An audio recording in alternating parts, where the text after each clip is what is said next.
नमस्कार, हर हर महादेव। हम मीनू झा अपने लोकनि सबके स्वागत करै छी।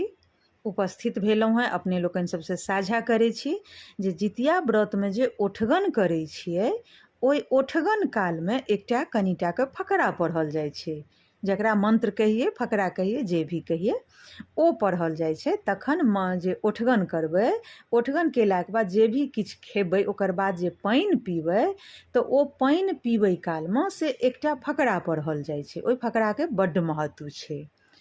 ओ पानि केना पीबै, कखन पील जाइ छै, आ ओ पानि पीबै कालमे की फकरा पढ़बै, ओ फकरा अपने सबसँ साझा करै छी तऽ सुनल जाउ।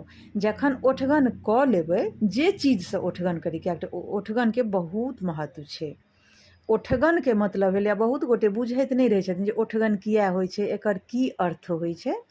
तऽ कोनो भी चीजके जेना एक दोसरके सहारा बनै छै, ओठगन सएह चीज भेलै, एकरे अर्थ एहिमे निकलै छै। फकरा की छै से सुनि लियौ, आ अपने लोकनि जहन ओठगन करब तऽ ई फकरा जरूर पढ़ब, सीख लेब। दुइये शब्दके फकरा छै, फकरा कोनो बहुत नमहर नहि छै, तऽ सीख लेब।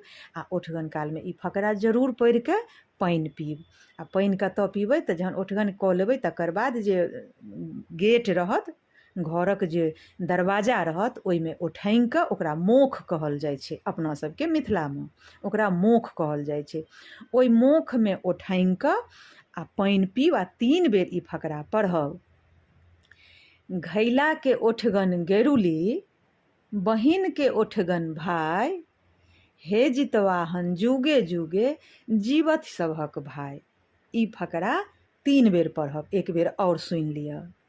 घैलाके ओठगन गेरुली, बहिनके ओठगन भाय, हे जितवाहन जुगे जुगे जीवत सभक भाय।